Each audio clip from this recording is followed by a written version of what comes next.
네, 녹화 시작하겠습니다. 현재 시간이 2026년 7월 29일 20시가 지나고 있습니다. 지금 보시고 있는 화면은 이제 코스닥 차트인데요. 여기가 2020년도 코로나 팬데믹 시절 때 여기서부터 이렇게 내릴 때는 어느 정도 이제 시차가 있었거든요. 그러고 난 다음에 코로나 팬데믹으로 인해서 급격하게 떨어지고 그렇게 급반등을 했죠. 이제 여기서 이렇게 떨어질 때는 어느 정도 시차가 있어서 이렇게 떨어졌는데 여기서부터는 단기간에 이렇게 폭락을 해버렸죠. 고점 대비 뭐 엄청난 하락을 좀 보이고 있는데 지금 이렇게 하락한 거는 뭐 코로나 아니면 금융위기 뭐 그런 악재가 있어서 떨어진 게 아니거든요. 이거는 어디까지나 이렇게 수급적인 요인이 강합니다. 삼성과 하이닉스가 시가총액 50%가 넘어지 꽤 됐죠. 그리고 또 거기에 추종하는 단일 종목 ETF 2배 추종 그거까지 상장이 돼서 이제 그거를 거래를 하기 위해서 이 코스닥에 있는 종목을 팔고 그거를 이쪽으로 이제 빨아들이는 블랙홀 역할을 했습니다. 거래량과 거래 대금이 없는 폭락이었죠. 그렇기 때문에 이거는 어느 정도 이제 제자리로 찾아갈 것으로 그 다음에 이제 여기가 이렇게 쌍폭이잖아요. 이렇게 그 다음에 또 여기도 이렇게 지켜주는 모습. 오늘도 이제 이렇게 살짝 밑으로 내렸다가 밑거리를 달고 이렇게 지켜지는 모습을 보이고 있는데 만약에 이렇게 툭 내려온다 그러면 설마 이제 여기까지는 가겠느냐? 이제 코로나 때, 이렇게, 여기를 뭐 이렇게 깨면 여기를 이제 트라이 하러 갈 가능성도 있긴 하지만, 이렇게 내려온다 그러면, 막상 또 여기 이렇게 내려오면 손이 안 나가죠. 무서우니까. 이런 데서 이렇게 내려오면, 여기는 좀, 틈에보다는 좀 기존에 물려있는 종목들이 있다고 그러면 좀 버텨봐야 될 필요성이 있지 않을까. 제가 저번 영상에서도 제가 말씀을 드렸지만 손절도 10% 내에서 이렇게 채야지 10에서 15% 정도 뭐 이런 건 과감히 이렇게 잘라내도 되지만 이미 손절폭을 한참 지난 뭐 40% 50% 정도도 허다할 거예요. 개인들 지금 주식시장에 들어와 있는 투자자들이라면 지금 안 힘든 사람이 없습니다. 기관 요인들도 물려있는 종목들이 허다하거든요. 그럼 이런 종목들을 어떻게 손절을 칩니까? 이거 저번 영상에서도 제가 이제 말씀을 드렸지만 이 구간에서는 투매를 할 게 아니라 좀 기존에 물려있는 종목들은 좀 힘들지만 버텨야 할 좀 시간이라고 저는 생각을 하고 있습니다.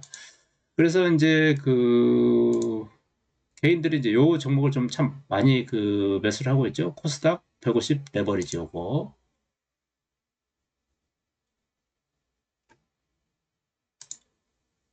요거거든요. 코스닥 150 레버리지. 이 종목인데 이것도 이제 단기간에 이제 굉장히 많이 늘었어요. 그 다음에 이제 장이 이렇게 회복이 되면 내가 가진 종목이 안 오르면 쇠감이 되잖아요. 근데 이건 지수 추종이기 때문에 장이 회복이 되면 이거 무조건 오르게 돼 있거든요. 그래서 이제 단일 종목 2배 추종 이런 거 하지 마시고 이런 것들 코스닥 장이 회복이 되면 150 추종이니까 이제 여기에 이제 올라갈 거라고 저는 생각을 하고 있습니다. 지금은 투매할 시기가 아니라 좀 힘들지만 다시 한번 얘기했지만 버텨야 할 시기예요. 그리고 이런 데서 사야지 언제 살 겁니까 주식을? 이걸 이제 일목균형표인데요. 이제 이동평균선으로 한번 볼게요. 지금 이 파란 선이 240일 라인 이렇게 수평선 이렇게 그래서 여기 이렇게 지금 내려와 있죠. 그 다음에 여기 전저점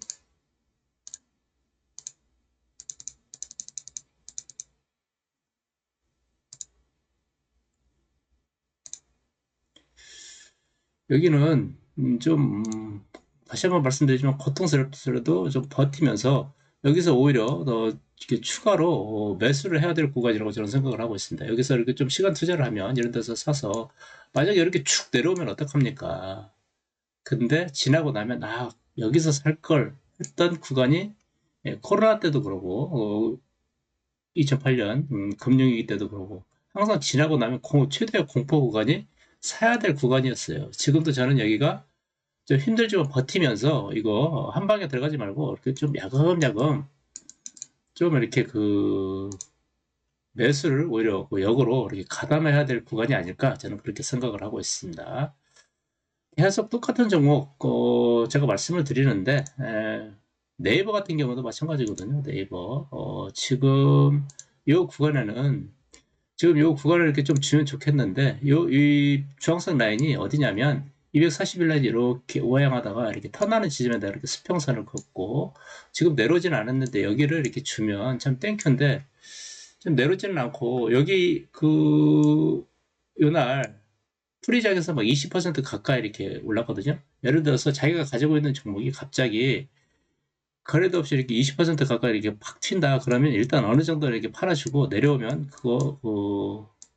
예를 들어서 저는 이제 이렇게 하고 있거든요. 3분의 1을 날립니다. 그리고 이 3분의 1만 다시 또 내려오면 잡는 전략. 요새는 또 올라오면 팔기 바쁜 장이에요. 사실은. 어저께 오늘 공포에 질려가지고 개인들 굉장히 많이 투매를 했는데, 요 네이버도 이렇게 좀 호재성 기사들도 좀 있고, 앞으로 그 데이터 센터, 한국에서 이제 한국형 AI 이런 것들, 그다음에 데이터 센터, 이 네이버를 빼놓고는 할 수가 없어요, 사실은. 뭐 요만한 기업이 어디 있습니까?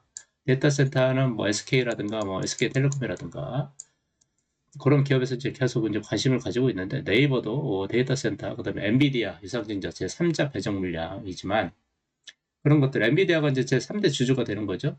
네이버 창업자보다도 더 많은 지분을 확보하면서 이렇게 네이버가 이렇게 투자를 하는 쪽으로 이렇게 방향을 잡는데, 그런 앞으로 이렇게 그런 재료도 있고, 그래서 이 네이버가 만약에 내려온다 그러면 좀 이런 데서는 좀 물량을 모아가야 될 시기지, 이 투매로 느동매매할 그 자리는 아니라고 저는 생각을 하고 있습니다. 이런 종목들 지금 코스피나 코스닥에 굉장히 많아요. 이렇게 시가총액 상위 종목들, 그다음에 뭐 우량주들 소위 이런 종목들 고점에서 50% 내려온 종목들 굉장히 많거든요.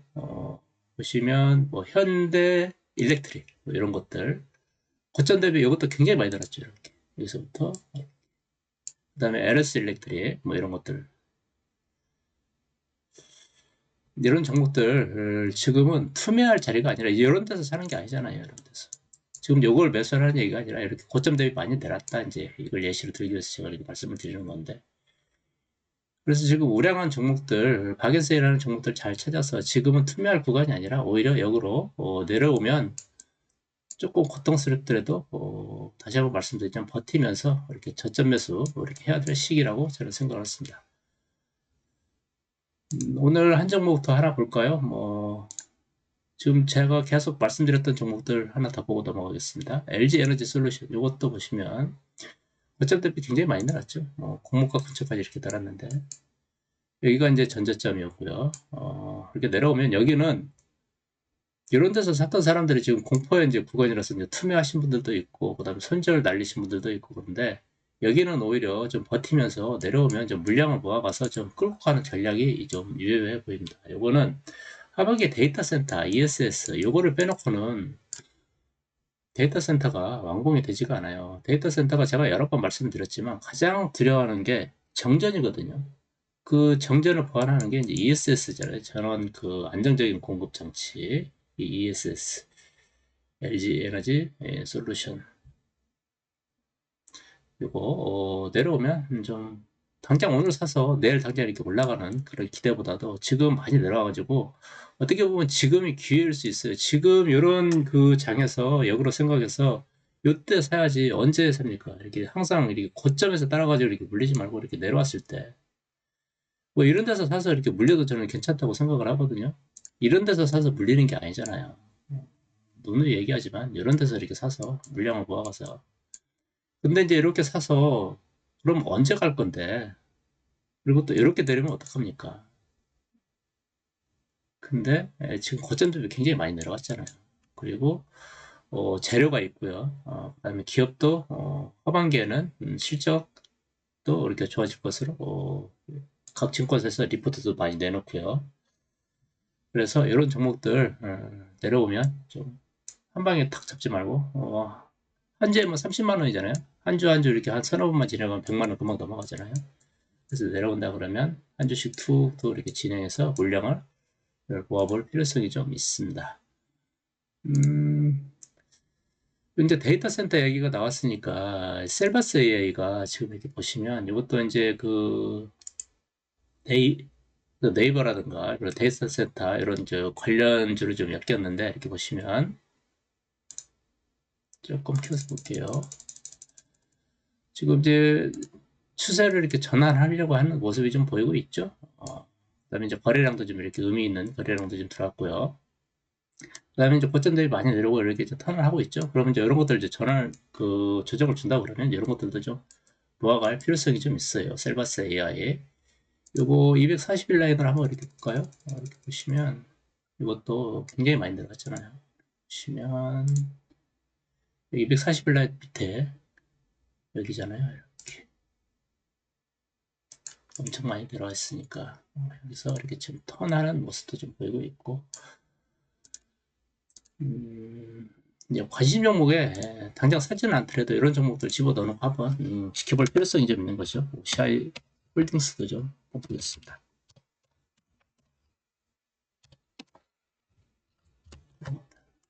이것도 고점 대비해서 굉장히 많이 늘었죠.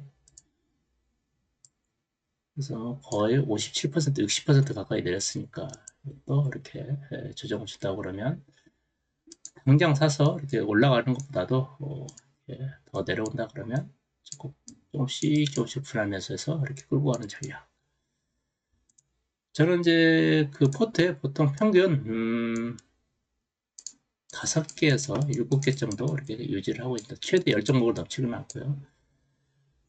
요즘 그 저점을 예견하기는 정말 힘이 든 장이에요. 뭐 전문가들도 저점이 어디인지 쉽게 이렇게 예단을 할 수가 없는 장인데 내일은 어느 정도 이렇게 저점에서 이렇게 좀 이렇게 턴하는 모습을 좀 보이지 않을까. 오늘 저녁에 이제 간밤에 미국의 금리 인상 이슈가 좀 있죠. 다시 한번 얘기하지만 저는 조심스럽게 금리 인상은 되지 않을 거다. 금리 인상이 된다 그러면 내일도 뭐 엄청난 이렇게 변동이 이렇게 있겠죠. 근데 금리 인상 이슈는 조금 오늘 이 금리 인상 이슈 때문에 장도 좀 많이 흔들렸죠. 거기다가 또 뭐 중국의 창신 메모리 이제 창신 메모리 얘기가 나왔으니까 당장 창신 메모리가 그 증시에 상장은 됐지만 걔네들이 당장 그 메모리를 생산할 수 있는 능력을 가지고 있느냐? 그건 아니잖아요. 앞으로 향후 걔네들이 그 하이닉스처럼 그 메모리를 생산하려고 그러면 그 다음에 기술력도 따라오려고 그러면 2, 3년 후에나 조금 따라올까? 당장은 그 하이닉스가 지금 가지고 있는 생산 캐파라든가 아니면 그 수주 잔고라든가 이 향후 2, 3년 동안은 문제 없다라는 그 전망을 계속 하잖아요. 근데 이제 이건 단지 수급적인 차원에서 하이닉스가 많이 내렸어요. 얘네들이 문제가 있어서 내린 게 아니고 빅테크 업체들의 뭐 투자라든가 그 다음에 이렇게 순환 출자 엔비디아가 오픈 AI하고 이렇게 엔비디아 그 다음에 이제 오픈 AI 이제 얘네들에게 전략적으로 이렇게 투자를 했죠. 그리고 이제 얘네들이 이제 투자를 하면 이 자금으로 이제 해서 다시 또 엔비디아의 칩을 이렇게 삽니다. 다시 또 그러면 또 얘네는 다시 또 엔비디아에 이렇게 오픈 AI에 그리고 또 오픈 AI는 다시 또 엔비디아의 칩을 사주고 그러니까 얘네들 여기다가 투자를 하고 돈을 잘 벌어야 또 얘네들 칩을 살 거 아닙니까? 계속 이렇게 돈이 여기서 이렇게 도는 이런 우려가 있어가지고 그 다음에 그래서 이제 엔비디아가 여기에다가 이제 투자를 했는데 오픈 AI가 수익성이 약화가 돼가지고 그 다음에 또 보증도 섰죠. 수익성이 약화가 돼가지고 실적이 잘 안 나온다. 돈을 못 번다. 그러면 엔비디아가 여기에다가 투자를 했는데 그 보증 서준 거라든가 엄청난 투자를 한 걸 자금 회수가 되지 않을 수도 있지 않느냐라는 우려가 이제 제기가 된 거죠. 그래서 이제 빅테크 업체들이라든가 또 오늘 밤에 또 그 빅테크 업체들의 그 실적이 그 발표가 되죠.